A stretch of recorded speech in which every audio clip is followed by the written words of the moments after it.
REET paper leak मामले में CBI जांच के मुद्दे के ऊपर बिफरे अशोक गहलोत और केंद्र से उन्होंने सवाल पूछा है। सीएम अशोक गहलोत ने रीट पेपर लीक मामले में सीबीआई जांच के मुद्दे के ऊपर केंद्र सरकार और बीजेपी के ऊपर निशाना साधा है। मुख्यमंत्री अशोक गहलोत ने गुरुवार शाम को एक ट्वीट किया और परीक्षा रद्द होने के बीजेपी के पीछे इसका कारण बताया है। साथ ही उन्होंने कहा कि गुजरात, उत्तर प्रदेश और वहां पर भी परीक्षा रद्द हुई है, वहां पर भी बीजेपी ने प्रदेश के युवाओं को भड़काकर जिस तरीके से हिंसात्मक माहौल बनाया, इस कारण रीट लेवल सेकंड की परीक्षा हमने रद्द कर दी। देखो, ये एक कहीं ना कहीं सरकार की नाकामी है। विपक्षी दल अगर कुछ कहता है जिसके कारण आपने भर्ती परीक्षा को रद्द कर दिया, तो ये तो कहीं ना कहीं एक सोचने वाली बात है। देखिए, ये कहते हैं कि 15,000 युवाओं के आशाओं को धक्का लगा है और विधानसभा की कार्रवाई में व्यवधान पैदा कर बीजेपी राज्य के विकास के मुद्दों पर चर्चा नहीं होने दे रही है।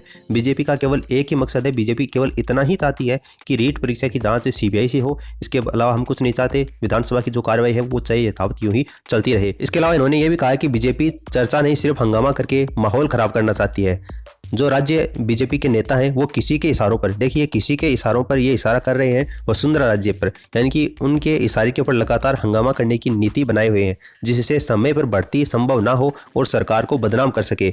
देखो, बीजेपी के जो नेता हैं वो केवल इतना ही कह रहे हैं कि रीट परीक्षा की जांच सीबीआई से हो। अब मुख्यमंत्री अशोक गहलोत का ये कहना है कि अगर सीबीआई से जांच होगी तो भर्ती लंबे समय के लिए रुक जाएगी। अरे, भर्ती लंबे समय तक के लिए क्यों रुक जाएगी? जिस तरीके से आप रीट 2022 का आयोजन करवाना आपका प्रस्तावित है जुलाई और अगस्त माह में, तो आप करवा दीजिए। जो रीट है कि सीबीआई जांच है वो सीबीआई उसकी जांच करती रहेगी, आपको इसमें कहाँ से दिक्कत है? लेकिन कहीं ना कहीं जो सरकार है, गहलोत सरकार, उसकी भी कहीं ना कहीं इसमें मिली भगत है, इसी कारण ये इसकी सीबीआई जांच है वो नहीं सौंप रही है। तो आपकी क्या राय है, आप नीचे कमेंट सेक्शन में लिख सकते हैं और इस वीडियो को हो सके उतना आप शेयर करें ताकि सभी को इस न्यूज़ का पता चल सके। धन्यवाद।